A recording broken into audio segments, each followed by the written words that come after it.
তো বর্তমানে enumeration form পূরণের কাজ শেষ, আর আগামী 16ই ডিসেম্বর পশ্চিমবঙ্গের খসড়া ভোটার তালিকা প্রকাশ করা হবে। এনুমারেশন ফর্ম ভরলেও খসড়া তালিকায় নাম থাকবে কিনা তা নিয়ে অনেকেই চিন্তায়। তালিকায় কিভাবে নাম খুঁজবেন সেই প্রক্রিয়া নিয়েও ধন্দে অনেকে। তো এবার সেই প্রক্রিয়ায় জানালো নির্বাচন কমিশন। তো আমি এই ভিডিওতে আপনাদের দেখিয়ে দেব যে নির্বাচন কমিশন কি বলেছে, কিভাবে আপনাদের নিজের নাম খসড়া ভোটার তালিকা থেকে খুঁজতে হবে। আশা করি ভিডিওটি আপনাদের প্রত্যেকেরই কাজে লাগবে, তাই জন্য ভিডিওটি অবশ্যই শুরু থেকে শেষ অবধি দেখবেন। চ্যানেলটিকে সাবস্ক্রাইব করে পাশে রাখা বেল আইকনটি প্রেস করে নোটিফিকেশন অন করে রাখবেন, আর সবার সুবিধার্থে ভিডিওটি শেয়ার করবেন। তো চলুন শুরু করি। তো এখানে আপনারা দেখতে পাচ্ছেন এটি আনন্দবাজার.com-এ প্রকাশিত, এবং এখানে বলা হয়েছে দেখুন, এনুমারেশন ফর্ম ভরেছেন কিন্তু খসড়া ভোটার তালিকায় নাম রয়েছে কি, কিভাবে খুঁজবেন নিজের নাম, রইল পদ্ধতি। এবং এখানে বিস্তারিতভাবে পরিষ্কারভাবে পদ্ধতিগুলি জানিয়ে দিয়েছে। এবং এটি কবে আপডেট হয়েছে দেখুন, এটি আপডেট হয়েছে 11ই ডিসেম্বর 2025। তাহলে এবার আমরা দেখিনি এখানে বিস্তারিত কি বলা হয়েছে। এখানে বলা হয়েছে দেখুন, পশ্চিমবঙ্গে ভোটার তালিকার বিশেষ নিবিড় সংশোধন অর্থাৎ এসআইআর এর প্রথম ধাপ অর্থাৎ এনুমারেশন ফর্ম আপলোডের প্রক্রিয়া শেষ হচ্ছে বৃহস্পতিবার, অর্থাৎ গতকাল এটি শেষ হয়ে গেছে। আগামী মঙ্গলবার খসড়া ভোটার তালিকা প্রকাশিত হবে, কিন্তু খসড়া তালিকায় নাম রয়েছে কিনা কিভাবে নিশ্চিত হবেন, এবার সেই পদ্ধতি জানালো নির্বাচন কমিশন। পশ্চিমবঙ্গ সহ দেশের 12টি রাজ্য ও কেন্দ্রশাসিত অঞ্চলে এসআইআর চলছে। বাড়ি বাড়ি গিয়ে এনুমারেশন ফর্ম বিলিয়ে সংগ্রহ করে তা নির্বাচন কমিশনের অফিসিয়াল পোর্টালে আপলোড করছেন বুথ স্তরের আধিকারিক অর্থাৎ বিএলওরা। 16ই ডিসেম্বর পশ্চিমবঙ্গে খসড়া ভোটার তালিকা প্রকাশ হবে। এনুমারেশন ফর্ম ভরলেও খসড়া তালিকায় নাম থাকবে কিনা তা নিয়ে অনেকেই চিন্তায়। তালিকায় কিভাবে নিজের নাম খুঁজবেন সেই প্রক্রিয়া নিয়েও ধন্দে অনেকে। সেই আবহে খসড়া তালিকায় নাম রয়েছে কিনা তা সহজে জানার দুটি পদ্ধতি জানিয়েছে কমিশন। কমিশনের তরফে জানানো হয়েছে খসড়া তালিকায় নাম রয়েছে কিনা তা দুভাবে দেখা যাবে, এক অনলাইনে এবং দুই অফলাইনে। অর্থাৎ আপনার নাম খসড়া ভোটার তালিকাতে আছে কিনা সেটা আপনারা দুভাবে চেক করতে পারবেন, একটা অনলাইনেও চেক করতে পারবেন, আবার একটা অফলাইনেও চেক করতে পারবেন। এবার প্রথমে এখানে অনলাইন প্রক্রিয়াটি বলে দিচ্ছে নির্বাচন কমিশন। দেখুন এখানে প্রথমে বলা হয়েছে নির্বাচন কমিশনের ওয়েবসাইটে অর্থাৎ eci.gov.in, সিও ওয়েস্ট বেঙ্গলের ওয়েবসাইটে cowestbengal.wb.gov.in, অর্থাৎ এই দুটি ওয়েবসাইট থেকে আপনারা দেখতে পারবেন, কিংবা ইসিআই নেট অ্যাপে গিয়ে নিজের নাম এবং এপিক নাম্বার দিতে হবে, অথবা যেটা ইসিআই অ্যাপ আছে অর্থাৎ মোবাইলের মাধ্যমে যদি আপনারা দেখেন তাহলে ইসিআই অ্যাপে গিয়েও আপনারা দেখতে পারবেন, অথবা এই দুটি যে ওয়েবসাইট দিয়ে দিচ্ছে সেই ওয়েবসাইটে আপনারা দেখতে পারবেন। তাতেই জানা যাবে খসড়া তালিকায় নাম রয়েছে কিনা। এছাড়া সংশ্লিষ্ট ভোটারের জেলার তথ্য জেলা নির্বাচনী আধিকারিক অর্থাৎ ডিইও দের ওয়েবসাইটে গিয়েও খসড়া তালিকায় নাম রয়েছে কিনা তা দেখা যাবে, এবং প্রত্যেক ডিইওর যে ওয়েবসাইট আছে সেখানে গিয়েও আপনারা নাম চেক করতে পারবেন।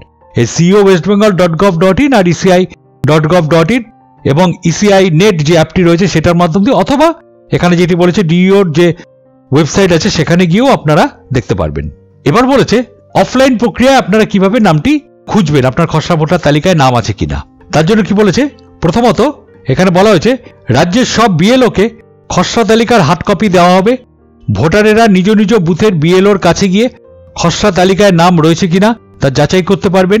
কমিশন জানিয়েছে ভোটারদের সুবিধার জন্য খসড়া তালিকা প্রকাশের দিন বিএলওদের যতটা সম্ভব বুথে গিয়ে বসতে অনুরোধ করা হবে। অর্থাৎ আপনার এলাকার যে বিএলও আছে যার কাছে আপনি ফর্ম জমা দিয়েছেন সেই বিএলওর কাছেও এরা লিস্ট পাঠিয়ে দেবে, সেখান থেকেও আপনারা কিন্তু খুঁজে নিতে পারবেন। এবং বিএলওদের বলা হয়েছে আপনাদের যে ভোটারের জায়গা অর্থাৎ যেখানে গিয়ে আপনারা ভোট দেন সেখানে গিয়ে বিএলও বসবে এবং সেখান থেকে আপনারা আপনাদের নামটি খুঁজে নিতে পারবেন বিএলওর কাছ থেকে। এছাড়া রাজ্যের স্বীকৃত 8টি রাজনৈতিক দলের প্রতিনিধিদের হাতে খসড়া তালিকা সফট কপি দেবে রাজ্যের নির্বাচনী আধিকারিক সিইও এর দপ্তর। এছাড়াও যে রাজনৈতিক দলগুলি আছে তাদের যে প্রতিনিধিরা রয়েছে তাদের হাতেও কিন্তু একটা করে কাগজ দিয়ে দেবে নির্বাচন কমিশন, সেখান থেকেও আপনারা চেক করে নিতে পারবেন। আরেকটি বলেছে জেলা স্তর থেকে রাজনৈতিক দলের বুথ লেভেল এজেন্ট অর্থাৎ বিএলএ দের হাতে খসড়া ভোটার তালিকা হার্ড কপি দেওয়া হবে, এবং বিএলওর সঙ্গে যে বিএলএ ছিল তাদের কাছেও হার্ড কপি দেওয়া হবে। তাদের কাছে গিয়েও ভোটাররা জানতে পারবেন তালিকায় নাম আছে কিনা। তাহলে এখানে পুরোপুরিভাবে বলে দিল অফলাইন এবং অনলাইন এই দুটি পদ্ধতিতে আপনারা কিভাবে নিজেদের নাম চেক করবেন যে আপনাদের খসড়া ভোটার তালিকাতে নাম আছে কিনা। এবার বলা হচ্ছে দেখুন নির্বাচন কমিশন জানিয়েছে খসড়া তালিকা থেকে কাদের নাম বাদ পড়েছে তা নিয়েও পৃথক তালিকা প্রকাশ করা হবে।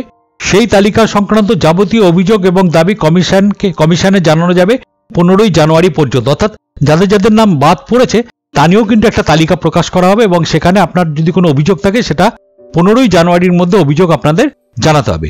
সেসব অভিযোগ খতিয়ে দেখে পদক্ষেপ করা, বিতর্কের নিষ্পত্তি করা, প্রয়োজনে সংশ্লিষ্ট ভোটারকে শুনানিতে অর্থাৎ হিয়ারিংয়ে ডাকা এবং আলোচনার সাপেক্ষে সন্দেহ দূর করার কাজ ইআরওটা করবেন 16ই ডিসেম্বর থেকে 7ই ফেব্রুয়ারি পর্যন্ত। অর্থাৎ আফটার আপনি যখন অভিযোগ জমা দেবেন সেই অভিযোগ দেখে আপনাদের হিয়ারিংয়ে ডাকতে পারে সেই ভোটারকে। হিয়ারিংয়ে ডাকার পর আপনারা যদি কাগজপত্র নিয়ে যান ঠিক মতন, তাহলে ইআরওর কাছে সেটা 16ই ডিসেম্বর থেকে আপ টু 7ই ফেব্রুয়ারি পর্যন্ত এই হিয়ারিংয়ের কাজগুলি চলবে। আর সবশেষে 14ই ফেব্রুয়ারি চূড়ান্ত ভোটার তালিকা প্রকাশ করা হবে। প্রসঙ্গত, বৃহস্পতিবারই দেশের 7 রাজ্য ও কেন্দ্রশাসিত অঞ্চলে এসআইআর এর সময়সীমা আবার বৃদ্ধি করেছে নির্বাচন কমিশন। সবচেয়ে বেশি সময় দেওয়া হয়েছে উত্তরপ্রদেশকে, তবে সেই তালিকায় পশ্চিমবঙ্গকে রাখা হয়নি। অর্থাৎ পশ্চিমবঙ্গে পূর্বের সময়সূচি মেনেই এগোবে এসআইআর এর কাজ। কমিশনের যুক্তি, এ রাজ্যে যেভাবে এসআইআর এর কাজ এগিয়েছে তাতে অতিরিক্ত সময় লাগার কথা নয়। এসআইআর এর মূল কাজ পশ্চিমবঙ্গে প্রায় শেষ, তাছাড়া সামনেই বিধানসভা ভোটও রয়েছে, তাই অতিরিক্ত সময় দেওয়া হবে না। কমিশনের নির্ধারিত সময়ের মধ্যেই কাজ শেষ হবে এ রাজ্যে। অর্থাৎ অন্যান্য যেসব রাজ্যগুলি আছে তার মধ্যে 7টি রাজ্যে কমিশন সময় আরো বৃদ্ধি করেছে, তবে পশ্চিমবঙ্গের ক্ষেত্রে সেটা বৃদ্ধি করা হয়নি। পশ্চিমবঙ্গে যেরকম ডেট দেওয়া রয়েছিল বর্তমানে, প্রথম যে ডেটগুলি দিয়েছিল পরে তো আবার জানেন আপনারা সেটিকে আবার রেকটিফাই করা হয়েছে, আবার বাড়িয়ে দেওয়া হয়েছে ডেটগুলি। তারপর কিন্তু আর নতুন করে আর বাড়ানোর কোনো সম্ভাবনা নেই, যেহেতু এ রাজ্যে সামনেই বিধানসভা ইলেকশন আছে 2026-এ। তাহলে আশা করি বুঝতে পারলেন কিভাবে আপনারা চেক করবেন। আপনারা অনলাইনেও চেক করতে পারেন, সেই ওয়েবসাইটগুলি দিয়ে দিয়েছে। সেখানে গিয়ে আপনার এপিক নাম্বার আর নাম দিলেই আপনাদের দেখিয়ে দেবে যে আছে কিনা, সেটা সার্চ করে আপনারা দেখে নিতে পারবেন। অথবা আপনারা অফলাইনেও আপনাদের যে বিএলওর কাছে ফর্ম জমা দিয়েছেন আপনারা তার কাছেও যেতে পারেন, বা বিএলওর সঙ্গে যে বিএলএরা ছিল তাদের কাছেও যেতে পারেন, এবং বিভিন্ন রাজনৈতিক প্রতিনিধিদের কাছেও আপনারা সেই তালিকাটি পেয়ে যাবে, সেখান থেকেও আপনারা চেক করে নিতে পারবেন। তো আশা করি ভিডিওটি আপনাদের এবং আপনাদের পরিবারের কাছে খুবই কাজে লাগবে। তাই জন্য একটি অনুরোধ, চ্যানেলে যদি নতুন হয়ে থাকেন তাহলে অবশ্যই চ্যানেলটিকে সাবস্ক্রাইব করবেন, আর ভিডিওটি ভালো লাগলে অবশ্যই ভিডিওতে একটা লাইক আর কমেন্ট করে দেবেন।